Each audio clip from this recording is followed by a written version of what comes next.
una invitada de altura, con peso político, experiencia ejecutiva y algo aún más valioso, conocimiento del terreno. Una persona que no viene a improvisar y no viene a hablarnos de lo que no sabe, sino a hablar de lo que ha vivido, lo que ha gobernado y lo que ha defendido. Me refiero a Carmen Crespo Díaz, a quien recibimos con el respeto que se le tiene al que ha pisado la tierra y ha trabajado en el barro. Ha trabajado con agricultores, ha estado en los puertos y hoy representa a nuestra tierra en el corazón de Europa. Carmen ha sido muchas cosas, entre ellas alcaldesa, diputada, consejera de Agricultura y ahora eurodiputada y presidenta de la Comisión de Pesca en el Parlamento Europeo. Y eso último, para todos nosotros, para los empresarios, no es un cargo cualquiera, es una gran oportunidad para todos. Porque en esta tierra la pesca no es un tema más.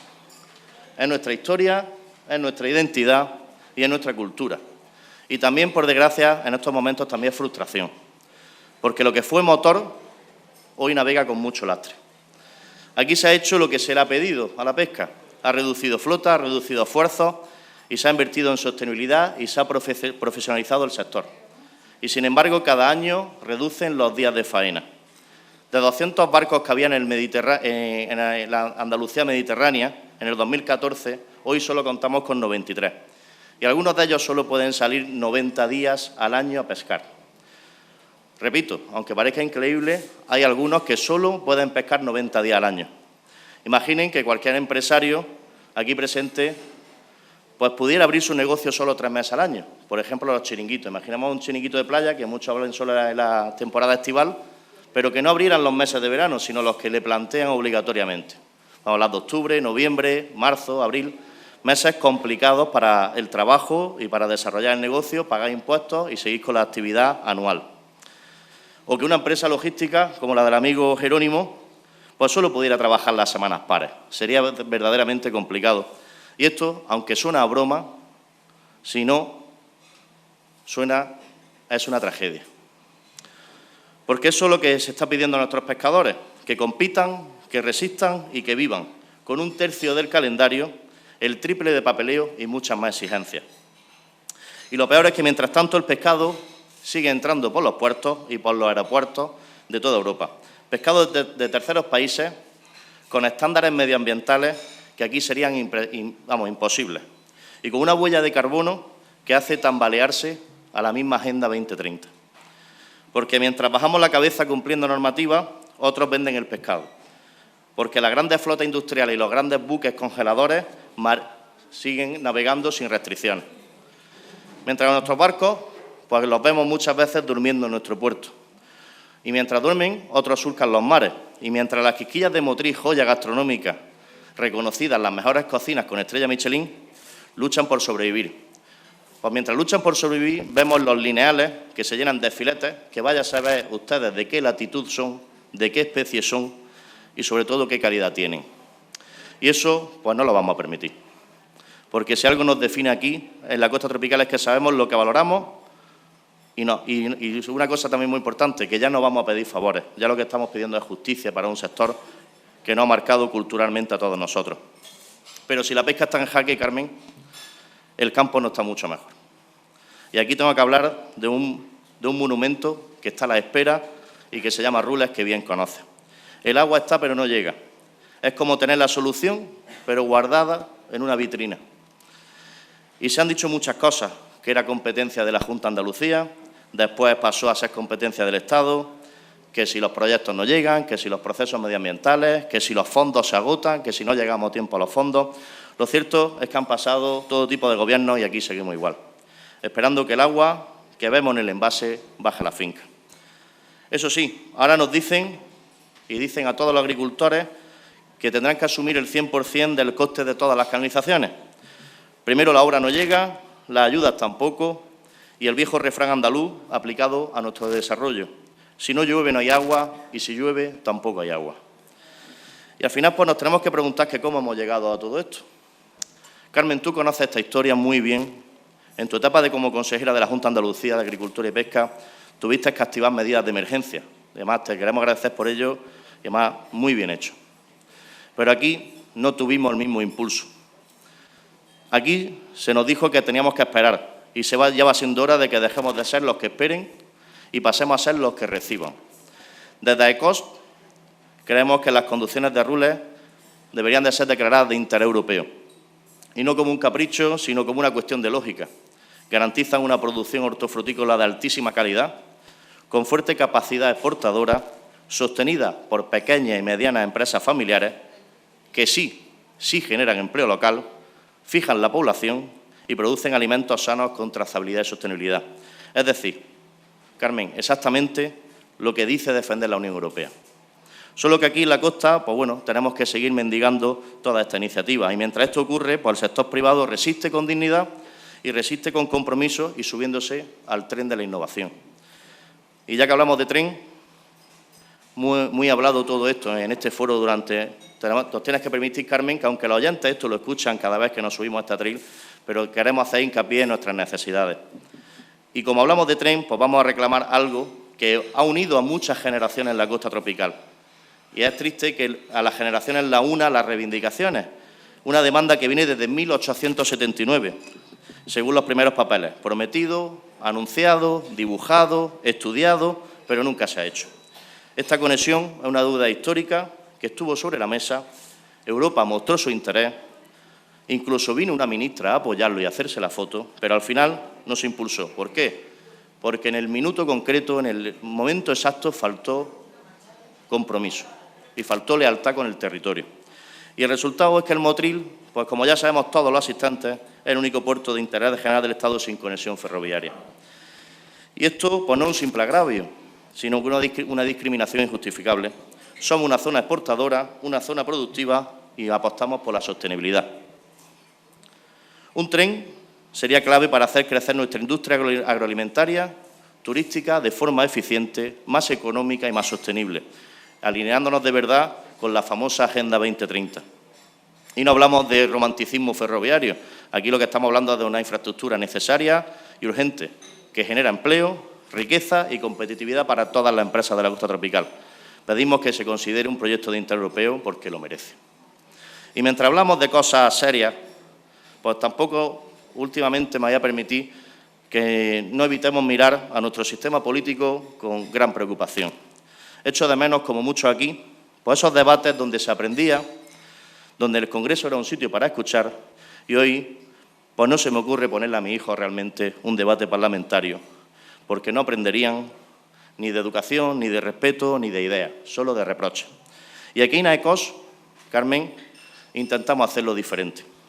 Traemos a gente de todo tipo, con pasado político, con ideas firmes, con ganas de dialogar, y no entendemos por qué, según quien venga, cambia la gente que asiste, y según quien venga, los empresarios siguen siendo los mismos, prácticamente.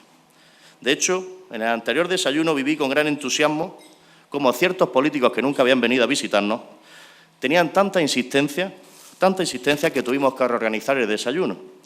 Por cierto, me temo que no volverán hasta que el ponente tenga algunas trazas rojas. Y al final, pues me pregunto que por qué nos atascamos en los colores, porque aquí hay una cosa clara que venimos a pensar, venimos a debatir, venimos a no obedecer, venimos a escuchar y no venimos a excluir a nadie. La libertad que defendemos los empresarios debería existir dentro de los partidos, políticos que pudieran hablar, políticos que pudieran proponer, políticos que pudieran disentir sin que tuvieran miedo a quedarse fuera de su sitio. Esa libertad de pensamiento profunda y abierta que nos permite crecer y avanzar es la que defendemos desde aquí y la que esta semana hemos defendido con más fuerza y con más presencia que nunca, sobre todo en redes sociales, por desgracia. Y ya que hablamos de compromiso, dejadme agradecer sinceramente a quienes lo demuestran día a día. Nuestros patrocinadores, que no solo apoyan con palabras, sino con hechos. Gracias por estar siempre aquí, que os llamamos. Nuestros patrocinadores en el día de hoy son Ayuntamiento de Motril, Autoridad Portuaria de Motril, Ecoal Andalucía, Conversia, Editorial Puerta de Granada, Comercial Impresores, Grupo La Caña, Coap Soluciones Empresariales, Hub Place y La Palma. Y hoy tenemos el placer de tener un detalle de uno de nuestros patrocinadores, un libro, como habéis visto, un gran libro de poesía, editado por la editorial Puerta de Granada, las poesías reunidas de Francisco Ayudarte, uno de los poetas locales más destacados, recogido en el Diccionario de Autores de las Buenas Letras de Granada. Y además es un orgullo que una editorial especializada en poesía pues ponga a los autores locales en los mejores foros de toda España. Carmen y a nuestros patrocinadores, a nuestros empresarios, gracias por creer en la Costa Tropical y por apoyar este foro libre y valiente. Carmen, hoy te pedimos acción, que nos ayudes desde Europa. Es muy importante para nosotros que nos ayudes. Aquí tiene un grupo de empresarios, de agricultores, de comerciantes, de regantes y de profesionales dispuestos a construir y a construir juntos. Te pedimos que seas el altavoz nuestro en Europa, de nuestras propuestas y que nos permitas que la Costa Tropical siga esperando lo que ya merece hace mucho tiempo. Carmen, sabemos que eres de las que escuchas y de las que actúas, pero te reto a una cosa, llévanos a Europa. Llévanos a Europa para que vean nuestro tren, saboreen nuestro mar y, sobre todo, vean nuestra agua en esos grandes productos hortofrutícolas. Y que nos podamos subir al tren de desarrollo en las mismas condiciones exactamente que han tenido nuestros vecinos, ni más ni menos, solo que nosotros nos subiremos al tren tarde. Muchas gracias por estar con nosotros, gracias por escucharnos, Carmen, y sobre todo, gracias por no mirar a otro lado. Muchas gracias.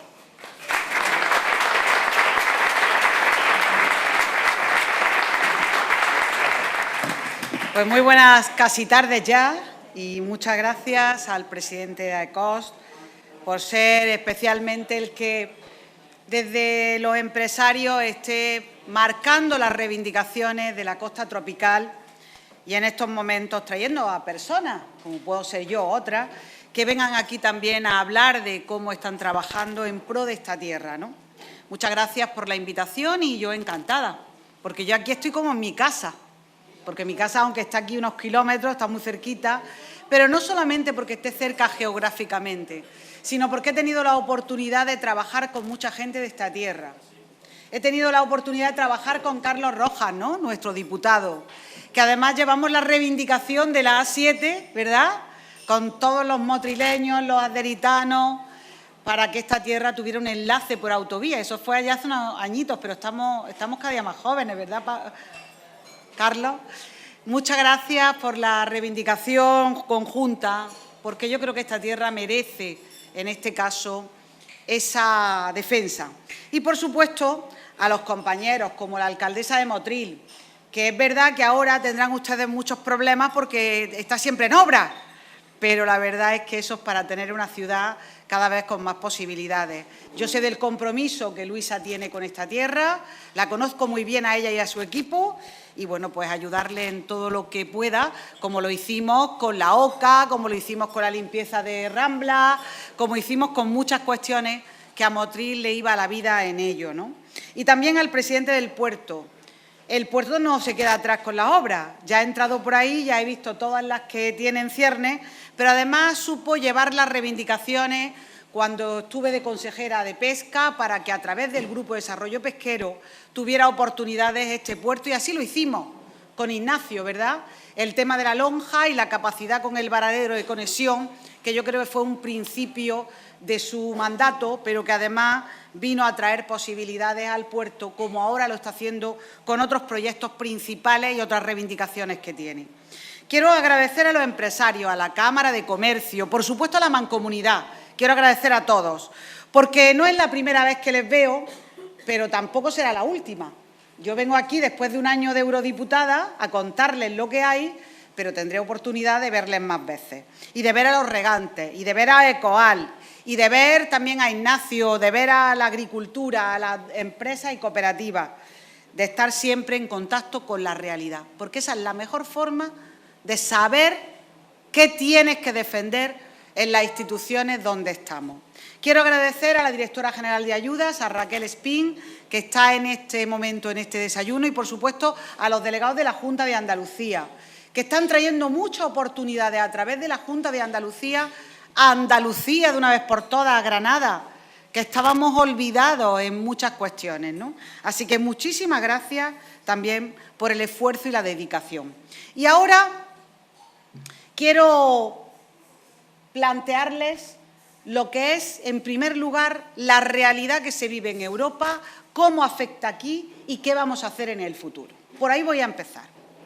Como saben, yo llegué a Europa hace un año, todavía no hace un año, pero al principio el Parlamento Europeo, que además es diferente a los parlamentos de aquí, y ahora les explicaré por qué, no es tan acogedor y hospitalario como nosotros podemos emprender en un Parlamento andaluz o en un Parlamento nacional, aunque los momentos ahora mismo son complicados, ¿no? La crisis institucional que está viviendo nuestro país, ya sabemos todos, y para qué les voy a recordar, porque yo vengo a hablar ahora de otra cuestión diferente, ¿no? Pero el Parlamento Europeo decide, y eso, con la cuestión de que decide en los trílogos con el Consejo, que son los 27 países, y con la Comisión, que es el Gobierno de Europa, significa que estamos en trílogos tomando decisiones. Claro, si hay un cargo dentro del Parlamento Europeo, ese cargo normalmente lo hace la gente con trayectoria, que lleva mucho tiempo ahí en el Parlamento Europeo. Pero yo pensé lo que pensé, y Juanma pensó lo que pensó, y Feijóo pensó lo que pensó. Si yo voy en unas listas europeas de número 2 y la idea es que represente a los sectores productivos, o tenemos cargos que pueda representar allí, o no voy a poder participar en demasía, en los trílogos, en las decisiones, en los informes. Por tanto, en el mes de julio del año pasado me pasé un mes de julio atípico en Bruselas. ¿Para qué? Para hacer campaña interna, porque tú tienes que hacer campaña en tu partido para poder acceder a los cargos. Y quiero agradecer desde aquí a todos el apoyo que me dieron siendo novata para ser la presidenta de Pesca, para ser la vicecoordinadora de Agricultura y para llevar el dossier del agua, que eso no era tan fácil. Y a partir de ahí empezamos toda la andadura. Y la andadura, pues con temas relevantes que en este momento estamos de actualidad plena. De actualidad plena porque hoy, que yo no tenía que estar aquí, sino mucho antes, tuvimos la desgracia del fallecimiento de un gran concejal de Agricultura que hizo que retrasáramos este desayuno, ¿no?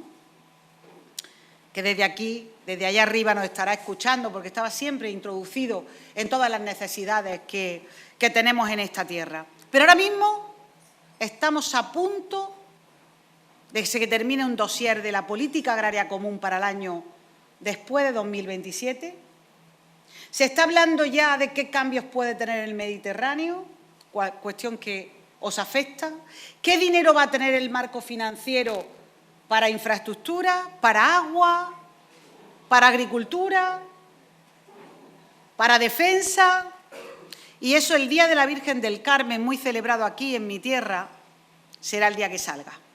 Por tanto, en estos días los eurodiputados y los que tenemos cierta relevancia en estos temas, lo que estamos haciendo primero es defendiendo los intereses en ese marco financiero. Un marco financiero que en estos momentos no tenemos noticias muy halagüeñas, siento decirlo.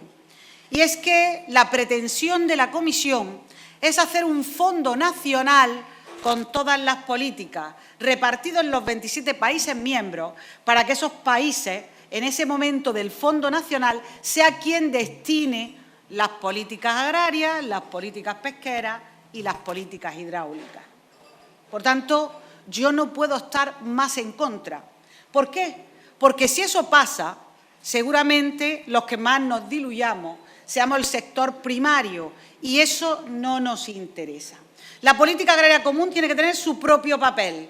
La política pesquera común tiene que tener su propio papel, porque son cofundadores de los intereses de la Unión Europea.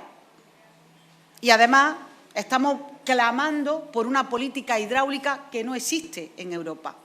Y ahora explicaré por qué. Ese marco sí tiene algo positivo que puede afectar a nuestra tierra, Andalucía. Y es que, ya saben, que lleva un buen dossier destinado a la defensa. A la defensa como los que están en la OTAN, aquí hay diputados nacionales que conocen perfectamente el tema. En estos momentos, en la defensa se destinaba 15.000 millones de euros, un 1,2 del PIB y del marco de Europa, del marco financiero de Europa. Esto va a cambiar y esto va a llegar a tener unas cuotas y unas cotas muy interesantes. Interesantes porque nos tenemos que defender y porque tenemos que tener seguridad en nuestro continente. Acechan los problemas y no podemos estar como un museo al aire libre que ni nos defendemos ni seamos competitivos. Y eso lo hemos hecho a lo largo de los años en Europa. Ese es el gran cambio. Tenemos que defendernos y tenemos que ser competitivos. Si no, seremos un gran museo al aire libre para que nos visiten y nada más. Y seremos irrelevantes en el marco mundial donde Estados Unidos tiene su papel, donde tiene su papel China y donde tiene su papel, en este caso, desgraciadamente, Rusia. Por tanto, no podemos ser irrelevantes. Por eso la Comisión tiene razón ¿en qué? En plantear una posibilidad en la defensa. Y yo pregunto, y levanto la mano, soy española. ¿Dónde se fabrica todo lo que tiene que ver con la defensa? En Francia, pero en España también. En Andalucía también. Y aquí hay una fábrica de munición de Granada, la MSM, ¿verdad?, que también se tiene que beneficiar de esas inversiones del marco financiero plurianual. Una empresa que ha multiplicado por 3 su beneficio y que además ha multiplicado la plantilla. Eso nos interesa y no tenemos que olvidarnos de que todo lo que allí pasa al final repercute en nuestros intereses. España tendrá que poner su cantidad del PIB correspondiente como todos los países, pero el marco tiene también que beneficiarse de las inversiones nuestro país. Y nuestro país, si estuviera gestionando, en estos momentos estaría como Francia, buscando capacidad en las empresas españolas que puedan verse beneficiados por esas inversiones. Eso es lo primero. Y como hay aquí una en Granada, no quiero dejar de mencionarla, importantísimo. Y a partir de ahí, si sale ese fondo único, pues habremos clamado en vano. Porque lo que yo he dicho estos días en Bruselas es que la alimentación es el mejor arma de defensa que tiene un territorio. Y si, como en el COVID vimos que teníamos garantizada la alimentación, lo teníamos todo, ¿cómo ahora no vemos que el arma de defensa fundamental que tenemos es la alimentación? ¿Por qué se creen ustedes que cuando hay tierra ociosa, Estados Unidos viene aquí y compra a través de los inversores en muchos territorios de Europa? Porque se quieren garantizar la alimentación, si existe algún conflicto bélico en el futuro. Nosotros tenemos que hacer lo mismo. Y claro, no se puede hacer si estamos pretendiendo que sigamos dependiendo de terceros. El 70% de las proteínas las tenemos que importar. El pescado, el 70% del que consumimos en Europa, lo importamos. Y esto tiene que dejar de ocurrir. Supongo que creerán ustedes que no estoy a favor de los acuerdos comerciales. Todo lo contrario. Nosotros no somos una isla. Europa es un continente que tiene que relacionarse con el mundo. Y claro que tenemos que hacer acuerdos comerciales, como Mercosur, otros. Pero tiene que haber las mismas oportunidades para los locales. Si no hay una reciprocidad en el acuerdo no nos vale. Porque es verdad que nos habla a más de 300 millones de habitantes, como en Mercosur. Pero tendremos oportunidad también nosotros. ¿Y vendrán aquí y habrá distinción? No. Hay que respetar al productor local, al agricultor local, al pescador local. Y para eso tiene que haber reciprocidad, cláusulas de salvaguardia y una petición que hemos hecho última, que aún se ha pronunciado el comisario de Comercio Šefčovič, pero necesitamos que lo ponga en marcha. La Oficina de Control de las Importaciones. ¿Por qué? Porque cada país tiene su soberanía. Y como sabéis, aquí en Motril, en el puerto de Motril, hay un punto de inspección fronteriza. En ese punto de inspección fronteriza que yo he visitado para reivindicar lo mismo que estoy reivindicando ahora, se hace un examen de todas las partidas que vienen importadas. Pero quizá ese examen tiene que ser más exhaustivo, ¿verdad? Tiene que haber más personas en el PIB que ponga el Gobierno de España y, además, tenemos que controlar lo que entra por los puertos, ¿verdad? ¿Por qué? Porque eso es un respeto a nuestras producciones. ¿Qué ocurre? Que afortunadamente esa obra se está haciendo de ampliación del PIB, pero necesitamos en Europa quien controle en general lo que entra. Porque yo también levanto la mano y digo, de todos los 250.000 toneladas que hay concedidas sin arancel de tomate, ¿cuánto ha entrado en Europa? 500.000 toneladas. ¿Y han pagado arancel? Eso es lo importante, que se cumplan los acuerdos comerciales y no lo sabemos. Por tanto, primera apuesta, la Oficina de Control de Importaciones, que Europa controle y que pueda coordinar a los puertos de toda Europa, con la independencia que tiene que tener, en este caso, sin lugar a dudas, los países miembros, pero desde luego con un control mucho más exhaustivo. Y estamos en un momento de conflictividad mundial.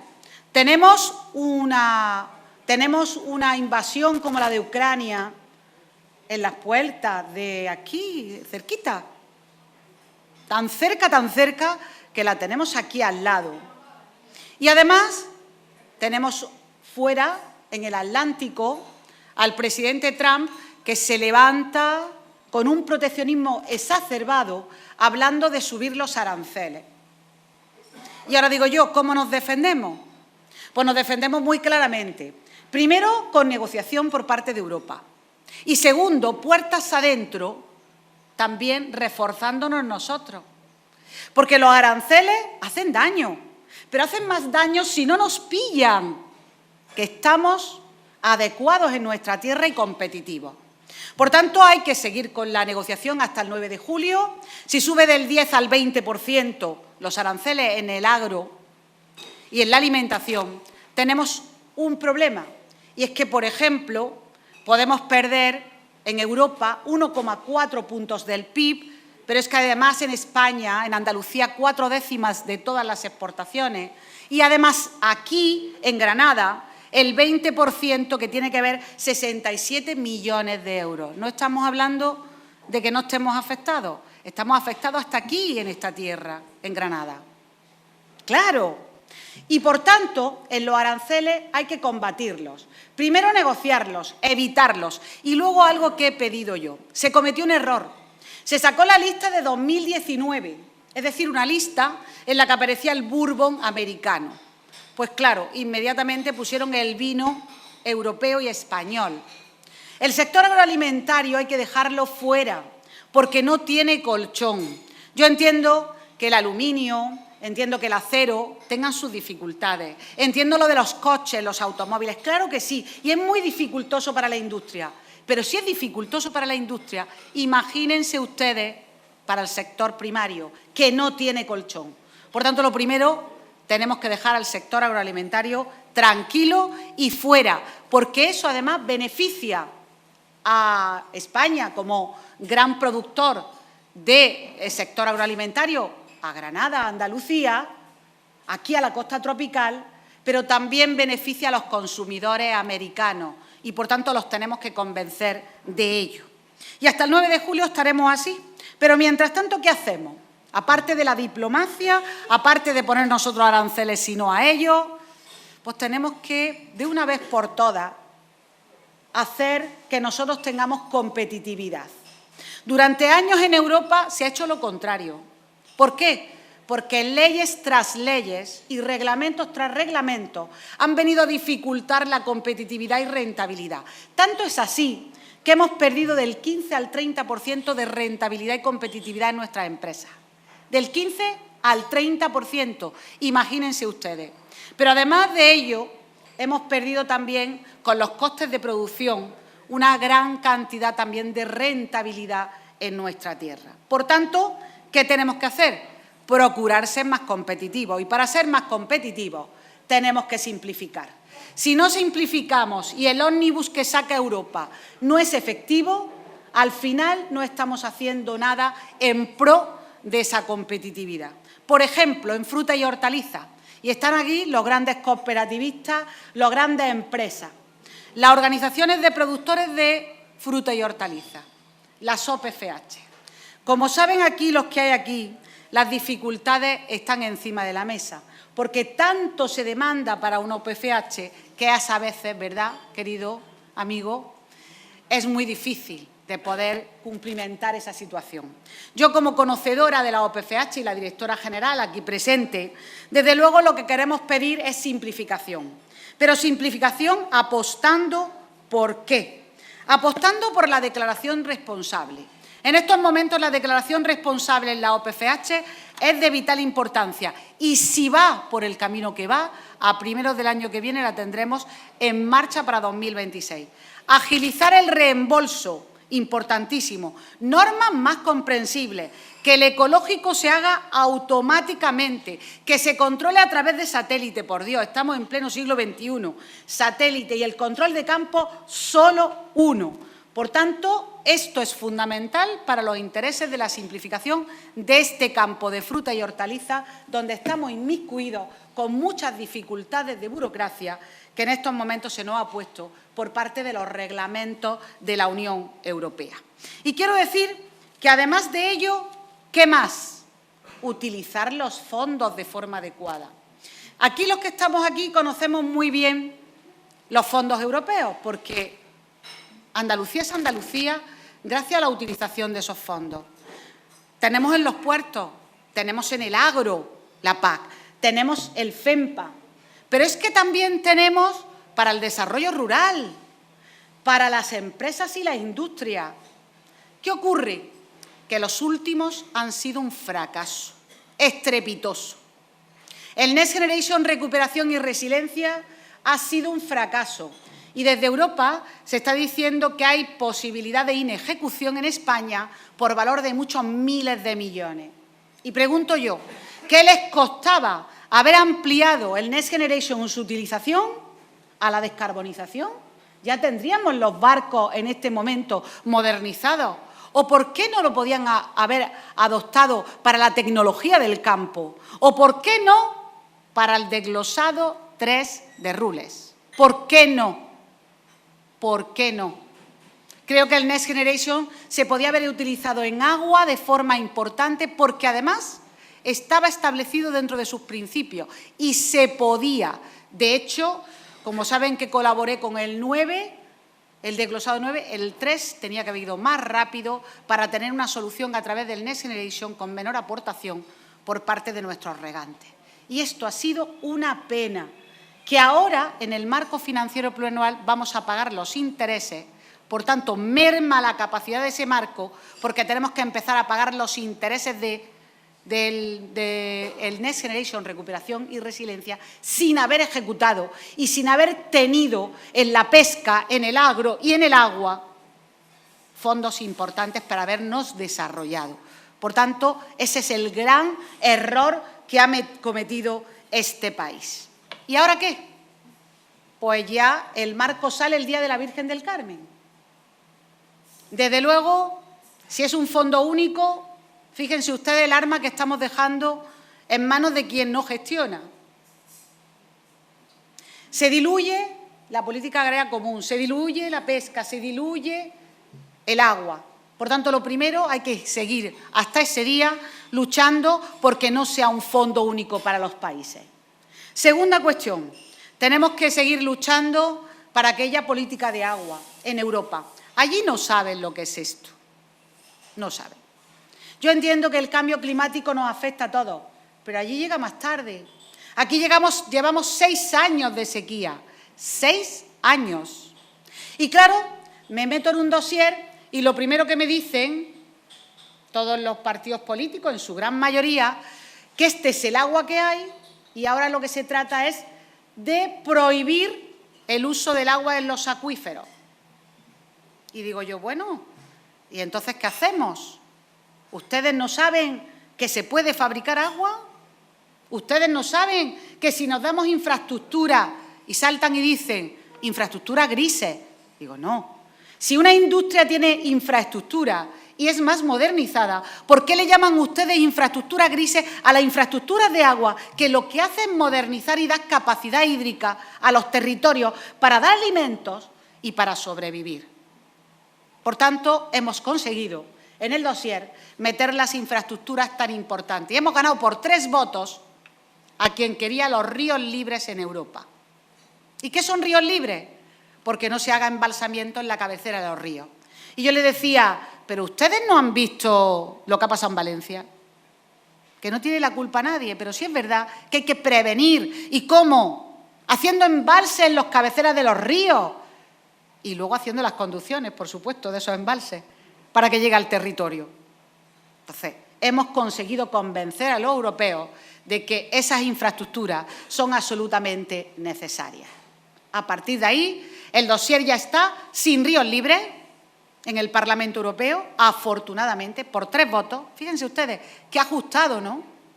Y luego, que tengan y que apuesten por conducciones, que apuesten, en este caso, por aguas regeneradas y que se apueste por aguas desaladas y que se apueste por conducciones y que se apueste por evitar las fugas de agua, que tenemos muchas fugas de agua. Por cierto, los centroeuropeos y norteeuropeos también. Así que, bienvenido ese dossier, bienvenido y aprobado por el Parlamento Europeo.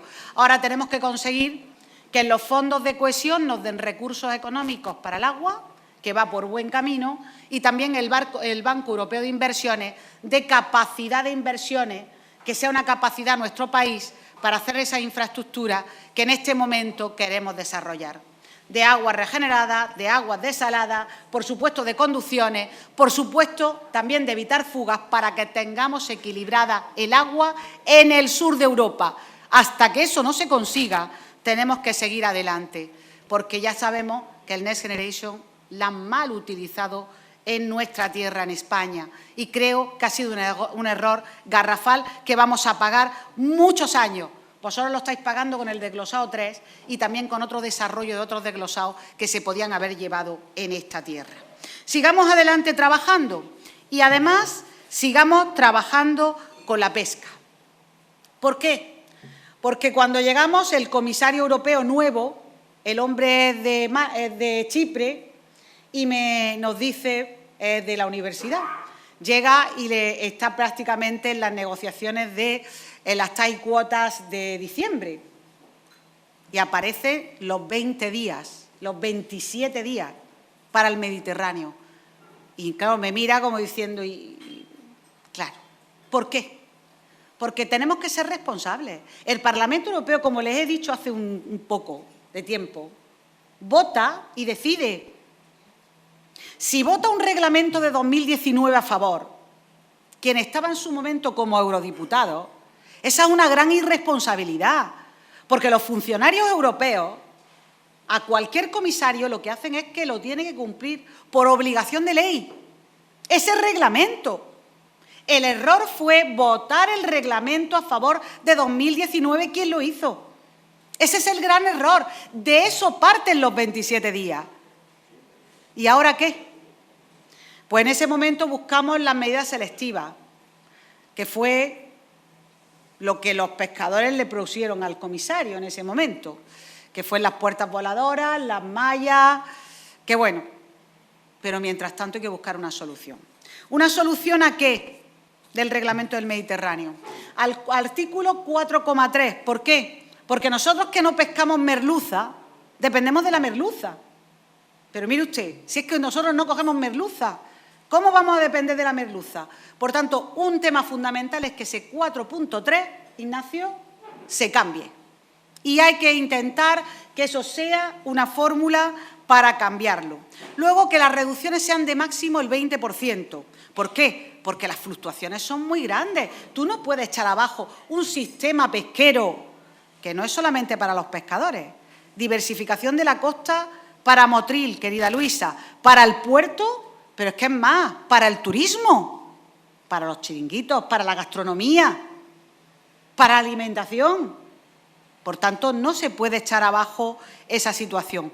Y luego, fundamental, que en estos momentos se pueda pasar de un año a otro el 10% de las posibilidades de pesca.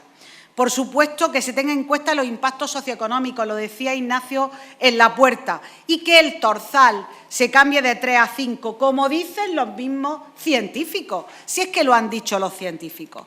Por tanto, esta semana vamos a tener en el Comité de Pesca un hearing, que es una audiencia, donde van los científicos a hablarnos de cómo está el Mediterráneo.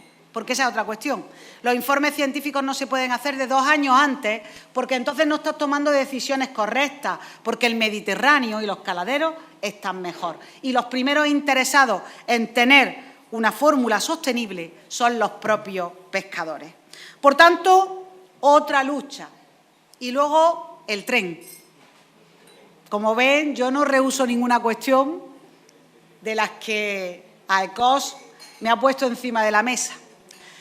Los corredores son fundamentales para el devenir de Europa. Se están financiando a través de fondos FEDER y, por tanto, fundamental que siga así, en el marco financiero plurianual. Ya conozco que el Parlamento Europeo se posicionó a favor de la conexión de Motril con Granada y que, en su momento, en el trílogo, el Estado, el Consejo y, por tanto, el Estado, echó para atrás esa posibilidad. Por tanto, ¿ahora qué nos queda? Eso ya está dibujado en este ramal. Por tanto, ¿qué nos queda? Nos queda en este momento que se empiece por parte del Gobierno de España un estudio que permita, en este caso, el tener capacidad para el futuro de ir poniendo presupuestos en los presupuestos generales del Estado, que yo tengo claro que nuestro compañero diputado nacional defenderá con ahínco para esta tierra. Por tanto, tenemos todo en ciernes y hay que seguir adelante. Y, por último, no quiero que se me olvide, y ahora a ustedes quedo a su disposición, el regadío.